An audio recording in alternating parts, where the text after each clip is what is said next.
Hello everyone, welcome back to another video. Today we are looking at the generic ballot, and specifically why the generic ballot is showing the Democrats leading, and why I think the polling is going to be off again this year, and comparing it to the 2021 polling versus what actually happened to show exactly how much the polling might be off. Now, obviously, the momentum is gone for Republicans in a number of ways. They lost their generic ballot lead. It took them a while to lose it, but it was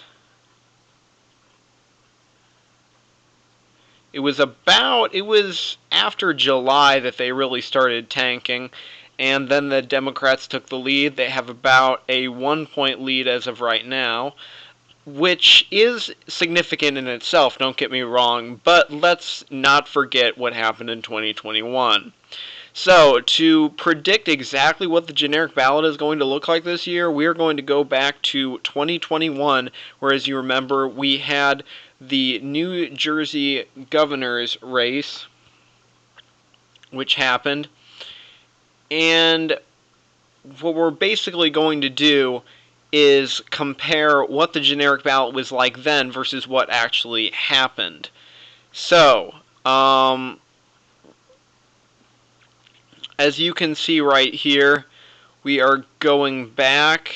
We are looking at around, yes, here we are. And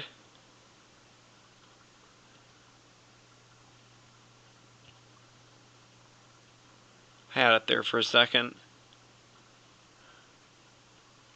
November 2, right there.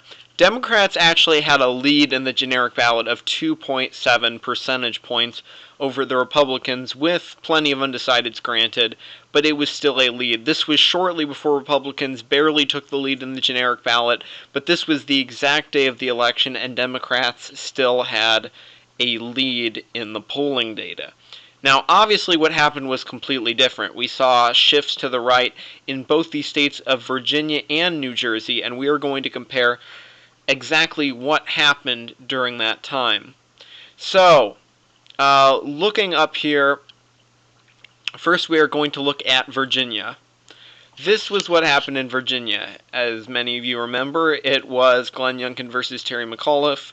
Glenn Youngkin won by around 2 percentage points. Roughly about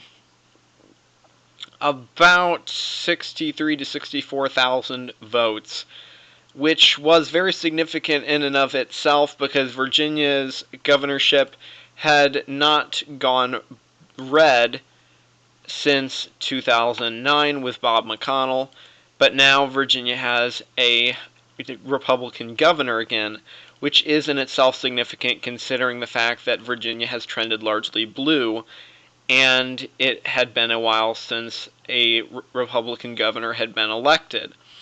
But it also did keep with trends, and it's important to note that. So, we see it was an extreme shift to the right. Looking back here, we can see in Virginia it was no contest back in 2020.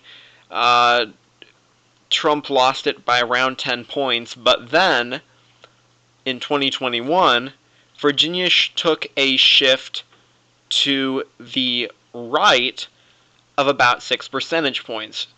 The Republicans went up 6 points from 44 to 50. Democrats went down 54 to 48. So that means that in a year where the generic ballot was considered to be roughly, it was 2.7. 2.7 for the Democrats. In fact, it ended up being an R plus 6 for the Republicans, largely due to the fact this is around the time where, if I'm not mistaken, Joe Biden's approval began to collapse. If we look down here, yep, it was -8 approval during that time. So, what does this exactly mean? Well, what this means mainly is that the polling is going to be off again. Is it going to be enough to necessarily save Republicans and give them a huge, ginormous lead? I mean, no, not necessarily. It's not like this is going to be an R+6 year. I very much doubt that. I'm looking more towards an R+4 year. The polling underestimated Republicans by a total of 9 points.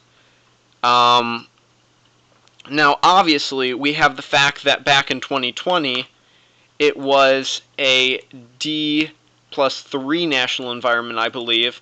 So looking at what happened in 2021, the national environment also shifted to the left 9 points. Do I believe that the polling miss is going to be big enough that it will do that this time? No. An R+8 year is a crazy thing for me to think about. I can't even begin to imagine what that would look like.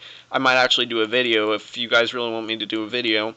I might actually do a video on,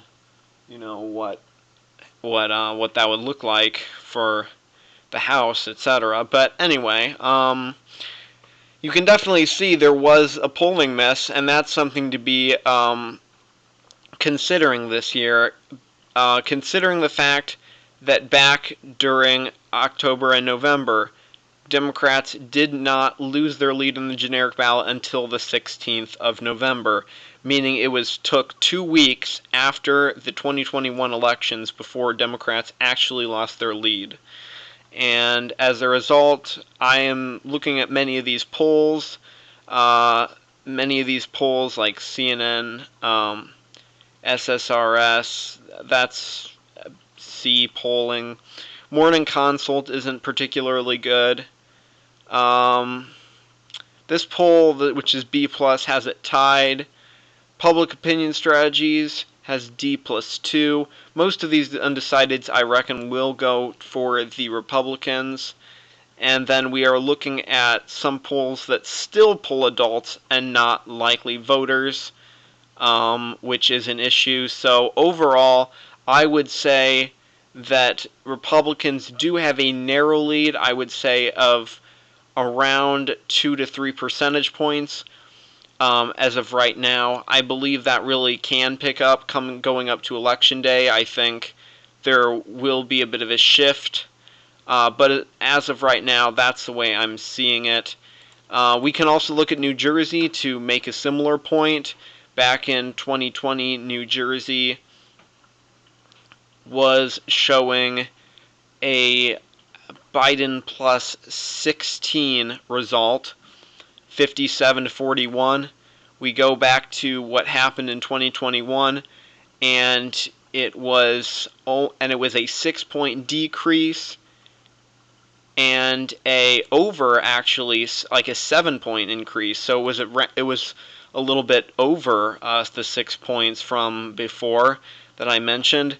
But it was largely the same difference, meaning it was an R+6 year, and the polls underestimated Republicans by 9. I'm not sure to what extent polls are going to underestimate Republicans this year. I think some of us are going to be surprised.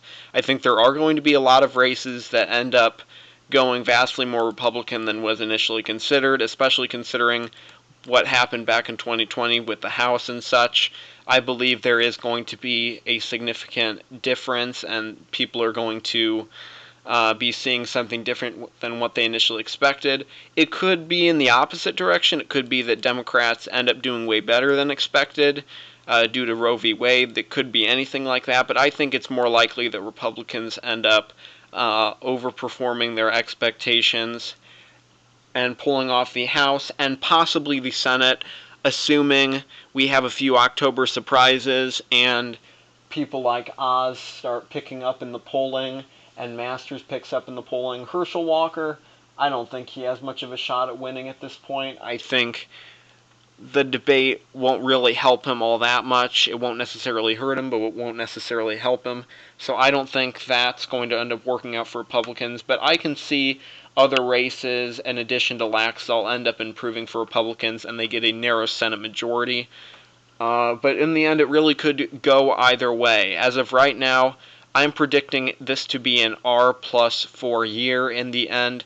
I believe that the meta economy and the rising, again, gas prices are going to get voters out, and that the Roe v. Wade effect is going to be somewhat overestimated, but I also believe that Democrats are in a better position than they were a few months ago, and that to a certain extent, yes, Democrats are going to outperform expectations, but not as much as they were expected to. So anyway, that is the end of this video. Thank you for watching.